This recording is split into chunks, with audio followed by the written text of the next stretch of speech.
Welcome to the deep dive. We've got a stack of sources here shared by you, our listener, and they're guiding us through a really critical period. That's right. This deep dive, it's all about, the path to World War II, the explosive start, focusing on the decisions, the turning points that this material really highlights. Yeah, and our job is to pull out the key insights from these sources. We're looking at strategy, international relations, and, well, the huge impact of one central figure. Exactly. And there are some surprising details in here about how the world got to that point and what happened next. So where do we kick things off? The sources paint a pretty stark picture of Germany right after World War I. Absolutely. They really hammer home the effects of the Treaty of Versailles. Punitive. Germany faced, economic sanctions, lost land, and its army was cut down to just 100,000 men, deliberately weakened. Creates a sense of grievance, doesn't A it? deep sense of grievance, yeah, and vulnerability. And the sources say Hitler stepped right into that. They're very clear on his main goals. They laid him out. Overturn Versailles, get the territory back, rearm Germany way beyond the limits, and unite all ethnic Germans, the Aryan race, as he called it, under one big state. And he needed Germany to be a major power to do all that. That's what the sources stress. Yeah. Essential for achieving any of it. Okay, so this 100,000 man limit, Yeah. how did they start getting around that, according to the sources? Well, initially, it was all pretty covert. The sources mentioned General Siecht, the army head back then. Right. He used clever tricks, like rotating personnel through that 100,000 lower limit to train way more soldiers than allowed. And civilian aviation. Yeah. Used as a cover, basically. Designing fighter planes under the guise of regular aircraft development. Sneaky stuff. But that kind of secrecy couldn't last if they wanted massive rearmament. The sources talk about a shift, right? More Well, open? Correct. Around 1935, things started coming out into the open more. And interestingly, the sources mention the Anglo-German Naval Agreement. From 1935.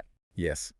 Some apparently saw that as Britain kind of giving Germany the nod to rebuild its navy, at least to some extent. And then the really big move, mandatory military service. Exactly. And the sources show the army just exploded after that, from 100,000 to 500,000 by 1937, Wow. and the reserves. Maybe 8 million men available. Sources also talk about how they got the youth involved, youth organizations, Framing it as patriotic duty. doing it for the homeland, that kind of thing. Very organized. So with this growing military, the sources show Hitler starting to, well, push the boundaries, test the waters. First big test, the Rhineland, 1936. Yep. Straight up violation of Versailles and Locarno. That zone was supposed to stay demilitarized. And the sources suggest this wasn't just reckless. There was a calculation. Oh, yeah. They emphasize his thinking. Diplomacy without military muscle looks weak. He was betting France wouldn't act alone. Without Britain. Exactly. And he perceived Britain as maybe being a bit sympathetic about the Rhineland, thinking Versailles had been too harsh there. And the sources highlight the timing of the move. Yes. He did it on a Sunday.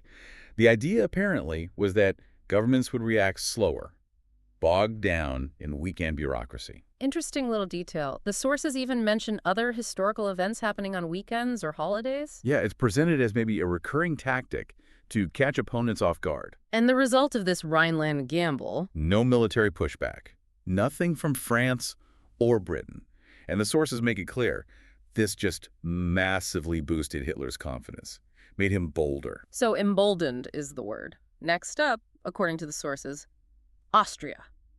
The Anschluss, the Union, in 1938, ties right back to uniting Germans. Absolutely. It was in his book, a long-term goal. There was that failed attempt back in 34, you remember. Right, when Dollfuss was killed. Exactly. So by 38, the sources say Austria was really scared, trying to figure out how to avoid being swallowed up. And a key player here, the sources say, was Mussolini's Italy. Crucial. Italy was isolated after invading Abyssinia, needed friends. So the sources explain there was this agreement in 38. Building on one from 37. Right. Italy basically gave the green light for the Anschluss, provided Germany didn't mess with the Italian border. With Italy on side, the pressure on Austria ramped up. The sources detail how the Austrian chancellor was pressured into appointing Nazi sympathizers to key posts. Critically, the interior minister. And that interior minister, he set the stage. He did. The sources describe engineered riots, fake chaos. Then the Nazi interior minister officially asks the German army to come in. For security. For security, quote unquote. And the timing again. Another weekend move, the Yeah. sources note, same pattern, the takeover itself. The Austrian army just folded. It was, as the sources describe it, bloodless. Pretty remarkable, really. And then they held a referendum to make it look legitimate? They did, and the sources report these, well, unbelievable results. 99.7% support in Austria, 99% in Germany. Whether those numbers are real or not, the outcome was clear. It massively boosted Hitler's popularity and reinforced his belief that this aggressive path was working. Austria's done. Next target, the sources say, Czechoslovakia, specifically the Sudetenland, 1938. Lots of ethnic Germans there. The largest group outside Germany itself, according to the materials. And Hitler's claim, as the sources put it, was that they were being mistreated. Demanding self-determination. Yes, and framing it as a human rights issue. Mm-hmm. The sources make a point of saying this might be one of the first times that concept was used internationally in quite that way. Quite cynical, really. This leads to the Munich Agreement, September 38, a really pivotal moment. Huge. The sources describe the meeting. Germany, Italy, Britain, Chamberlain, famously in France with Daladier. But Czechoslovakia wasn't invited. Neither was the Soviet Union. No, they were shut out. And the agreement was simple. Give the Sudetenland to Germany. Chamberlain flies home. Peace for our time. That exact quote. Famous last words, almost. And the Czech government. The sources say they only agreed because they felt they had no choice. Under massive pressure, yes. Yeah. They felt abandoned, but kind of hoped that if Hitler went further, then Britain and France would finally step in. But he did go further, didn't he? According to the sources, March 1939, he takes the rest of Czechoslovakia. He does. Pressures the Czech president, Hacha, forces him to sign a surrender document. The justification, ending the supposed chaos he'd helped create. And the significance of this move, according to the sources. This was the moment, the sources argue, that proved it wasn't just about uniting Germans anymore. Now he was grabbing non-German land. Pure expansionism. And still no real resistance, no Allied intervention. No Czech fighting, no Allied military move. Just happened. So Czechoslovakia is gone. The sources bring us to Poland, the next target, and the flashpoint for the big war. That ambition for Polish territory, the corridor, mentioned again. Yes, back to his early writings. But what's interesting here, the sources suggest, is that this time Hitler actually expected Britain and France to react. He expected war. He expected war, yeah, but he thought it would be quick. Weeks, maybe. Not the years-long conflict it became. That was his calculation anyway. And for this quick war, he had this new strategy the sources talk about, blitzkrieg. Lightning war. Totally different from WWII trench warfare. The sources describe it. Speed, surprise, hitting hard at specific points. Punching through the lines. Exactly. Using tanks, dive bombers, all coordinated. The key was overwhelming speed. To win before Britain and France could properly get involved. But to make blitzkrieg work against Poland, he needed to avoid that classic German problem, a two-front war. Absolutely critical. Like in WWI, the sources stress he had to make sure the Soviet Union wouldn't attack him from the east while he was busy in the west. Which brings us to that really shocking agreement, the Molotov-Ribbentrop Pact, August 39. Shocking is the word. A non-aggression pact between Nazi Germany and the communist USSR. Ideological enemies shaking hands. And the sources mention the secret part. Yes, a secret protocol. They basically carved up Eastern Europe between them. Poland, the Baltic states, all divided into spheres of influence. A cynical deal. And then right before the invasion, the excuse, the Gleiwitz incident, the sources call it. The pretext. August 31st, 1939. A staged attack. SS soldiers, dressed as Poles, attacked a German radio station near the border. Using prisoners. Yeah, concentration camp prisoners dressed in Polish uniforms, killed and left there as fake evidence that Poland had attacked Germany. A complete fabrication. And the very next day, September 1st, 1939. Germany invades Poland. And 2 days later. Britain and France declare war on Germany. September 3rd. And that's it. World War II begins. Poland didn't stand much chance against the blitzkrieg, did it? Fell in about a month, the sources say. Western Poland was annexed by Germany.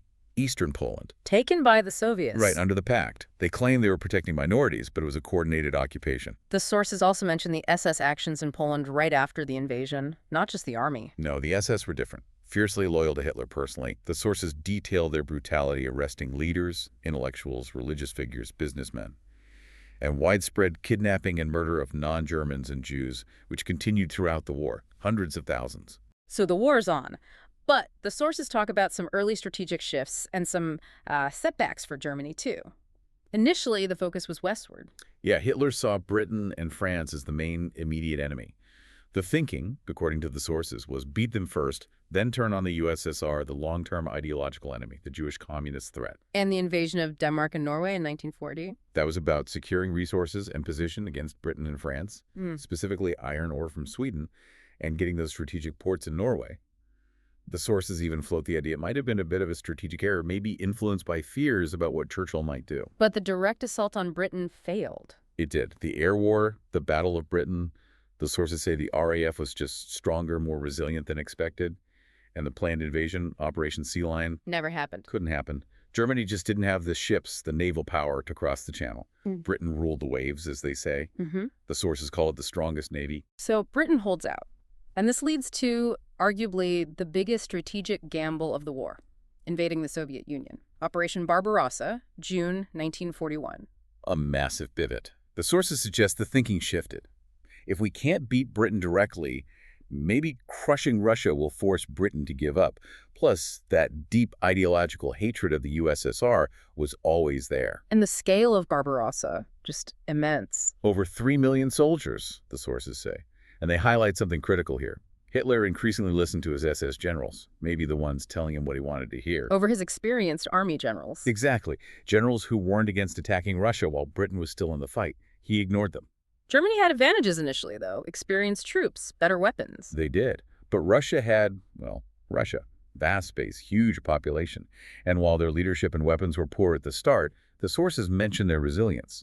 They even note some interpretations involving divine intervention, reflecting the source material's breadth. This brings us to what the sources call a massive turning point.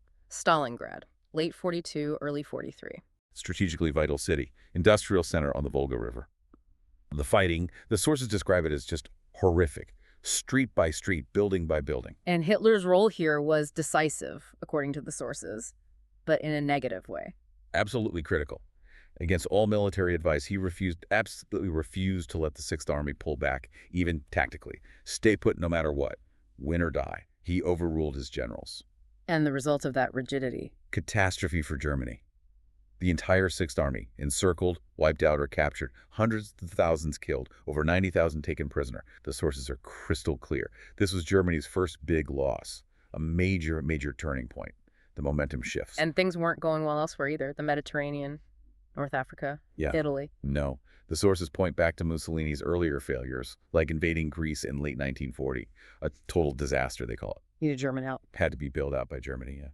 And crucially, the sources say that intervention delayed Barbarossa by 4 critical months, potentially fatal. And in North Africa. Same story. Italy couldn't conquer Egypt from Libya. Germany had to send Rommel and the Africa Corps. But eventually, these Axis setbacks led to the Allied landings in North Africa and then Sicily and Italy itself in July 43. And that was the end for Mussolini and for Italy as an ally? Pretty much. Mussolini gets overthrown, interestingly, by his own party and the king, later caught and killed, assassinated by communists, the sources mentioned. So yeah, Italy, Germany's main ally in Europe, knocked out of the war. Big blow. So from 43, 44 onwards, the sources describe the tide really turning. Definitely. Germany weakening, allies getting stronger, Russia in the east, the Western allies mobilizing, even neutral countries, former allies, started declaring war on Germany. The walls were closing in. And then the big one, the Western Front reopens. D-Day, June 6, 1944, Allied landings in Normandy. The push to liberate France begins. And at the same time, the Russians are just relentlessly driving west towards Berlin. And Hitler himself, the sources describe him declining rapidly. Yeah, becoming detached from reality, they say, blaming his generals for everything. Facing assassination attempts, even from his own officers, the sources mention 4 between late 43 and mid-44, losing trust in absolutely everyone. And by early 45, he's basically hiding underground. Retreats to the bunker complex under Berlin from January 45 onwards. That's where he stays. And that's where the final act plays out. As the Soviets and Allies reach Berlin, he marries Eva Braun in the bunker. Then, end of April 1945, the sources say he committed suicide. Shot himself, though they do note there are slightly differing accounts on the exact method. And Germany's defeat follows almost immediately. Total surrender. And then the division of the country, East Germany under Soviet control, West Germany under the Allies. And the sources also point out the bigger shift. The U.S. rising as a new superpower, mentioning its final actions against Japan, too, punishing them with 2 nuclear bombs. Looking back across this whole epic, tragic story, what are the main lessons learned the sources seem to pull out? Well, they emphasize a few things. One, dictators aren't invincible. They can fall. Another big one, maybe drawn from Barbarossa and Stalingrad. Yeah. Don't be foolish enough to attack Russia without understanding the scale of it. Listen to people who know better. The sources almost say others are smarter about things like that. Listen to advisors. Yes, listen to advisors. And don't underestimate opponents. They mention Britain and Churchill specifically. It comes back to that theme. Leaders need to listen, not just operate on their own ambition or ideology. It's been quite a deep dive, tracing that path laid out in the listener's sources. It really has. From the post-WWII constraints, to Hitler's rise, the calculated risks, the rearmament, the invasion of Poland, Blitzkrieg, the turn east, the brutal turning points like Stalingrad, losing Italy, and that final Götterdämmerung in Berlin. It's all there in the material. And the impact, clearly, was world-changing. Still felt today. Undeniably. And this exploration really makes you think, based on these sources, about what happens when ambition just steamrolls pragmatism and expert advice, which leads to that final provocative thought the sources leave us with. Yeah. What are the real costs when leaders stop listening to different perspectives, especially dissenting ones? Why is that kind of listening so critical, particularly when you're making decisions that affect the entire world? A powerful question to end on. Thank you again to our listener for sharing these sources for this deep dive.